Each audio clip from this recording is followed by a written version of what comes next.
ღმერთის მაძიებელი ადამიანი თავის ცხოვრების ყოველ წამში ღმერთს ხედავს. ღმერთის ყოფობას ხედავს თავის ცხოვრებაში. ხოლო ის ვინც ღმერთის ძიებას წყვეტს, ის ვეღარ ხედავს ღმერთს თავის ცხოვრებაში.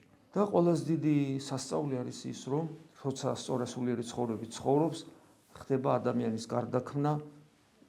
გარდაქმნის პროცესი იწყება რა, ადამიანი ნელ-ნელა ქრისტეს დარის სათნოებებით აღიჭურება და ქრისტეს ემსგავსება. ამას დიდი სასწაული არაფერი არ არის და როცა ჩვენ წმინდათა ცხოვრებას ვკითხულობთ, როცა ჩვენ მათ სურათებს ვხედავთ მე-20 საუკუნის ვიდეო კადრებსაც ვხედავთ, რომლებიც მე-20 საუკუნის მოღვაწეები არიან და წმინდანებად კანონიზირებულები, ჩვენ ვხედავთ თუ როგორი შეიძლება გახდეს ადამიანი ამ წმინდანების მაგალითზე და აი ამ სოფელში, სადაც ამ სოფლის სული როგორ მძლავრობს, უცებ რომ ხედავთ ანგელოზებს, მართლაც ანგელოზის დარბ ადამიანებს, რომლებიც ქრისტეს გვანან, თავიანთი გამოხედვით, თავიანთი შინაგანი სამყაროთი მდგომარეობით, ხო?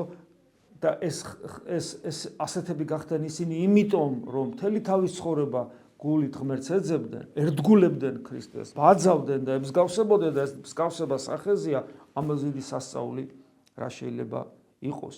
და აი ამის საპირისპიროდ არსებობს ესე იგი ფარისევლობის სული და როგორ ამბობს მოწაფეებს რეუნება გახსოვთ, ეკძალენით ცომისაგან ფარისეველთაგან და ცომისაგან ჰეროდიანთა. ანუ ფარისეველი, რომელიც უბრალოდ რელიგიური ადამიანია და მას არ შეუძლია ქრისტეს დანახვა და ჰეროდიანი, ანუ რას ნიშნავს ჰეროდიანი? ეს არის კარიერის მოყვარე ქრისტიანები, რომლებიც ეკლესიის წიაღში მიწიერ კეთილდღეობას ეძებენ. სამწუხაროდ ეს მოცემულობაც არსებობს.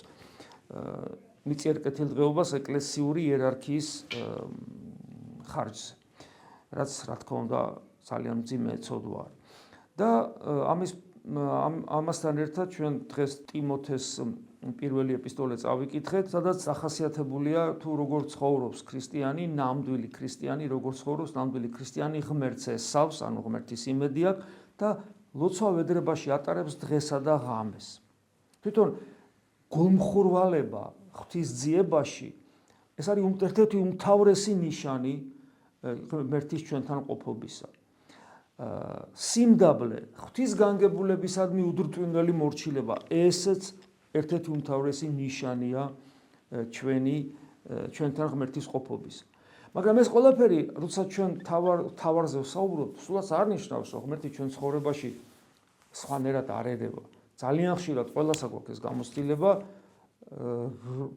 როგორ სასწაულებრივად ერევა ღმერთი ჩვენ ცხოვრებაში, როგორ ზრუნავს ძალიან ხშირად ყველა წვრილმანზეც კი, ყოფი წვრილმანზეც კი, ისე როგორც მოციქულებზე იზრუნავს შიოდათ მათ და მიუხედავად იმისა, რომ თევზის თვითონ დააჭერინა ის თევზი, მაგრამ მაინც თევზი დაჭერილი ჰქონდათ და მიუხედავად ამისა გამზადებული შემწვარი თევზი ნაკვერჩხალზე დაახვედრა და პურ საოცრებაა, ხო?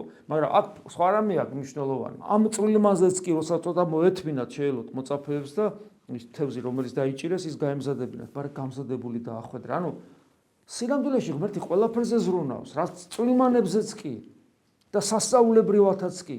უბრალოდ როცა ჩვენ ვითხოვთ იმაზე მეც, რასაც ღმერთი ამ კუთხით გვაძლევს და ვითხოვთ არა იმიტომ, რომ ამის რაღაცა განსაკუთრებული საჭიროება შეიძლება არსებობდეს, არამედ იმიტომ, რომ დადასტურდეს ღმერთის ჩვენთან ყოფობა. გესმის? აი ეს არის ყველაზე ცუდი, რომ გამტკიცდეთ რწმენაში და არ ვტკიცდებით იმით, რასაც სულიერი ცხოვრება ქვია, რასაც გულის გაფაქიზება ქვია სულიწმინდა ღმერთის ფაქიზის შეხებისთვის. როცა ჩვენ არ გვინდა ერთგულება ქრისტესადმი და ამ ერთგულებით გულის გაფაქიზება გულით კიდევ უფრო მეტ რწმენაში მოსვლა, მეტი რწმენით კიდევ უფრო მეტ ერთგულება და აი ეს პროცესი რო ჩაირთოს, ეს რო არ გვინდა და ეს რო გვეზარება. ვის გარეგანი რელიგიურობით კმაყოფილდებით და თქვათ რაღაცა მიწიერ კეთილდღეობას ცდილობთ, მიწიერი კეთილდღეობის მოპოვებას და ძალაუფლების მოპოვებას ეკლესიაში. აი ეს არის, ეს ცომისაგან ფარისეველთას ეკრძალენით ამას გვეუბნება. ხოლო ნამდვილი ქრისტიანი ღმერთის იმედად არის და ლოცვა ვედრებაში ატარებს დღესა და ღამეს. რატომ ლოცვა ვედრებაში? იმიტომ რომ ცხოვრების საზრისია მისთვის ღმერთი იესო ქრისტე და მას არ შეუძლია, რომ ღმერთის გარეშე ერთი წამითაც კი იყოს. ამიტომ დღე და ღამეს ატარებს. დღე და ღამეს მისით სუნთქავს, მისით არსებობს.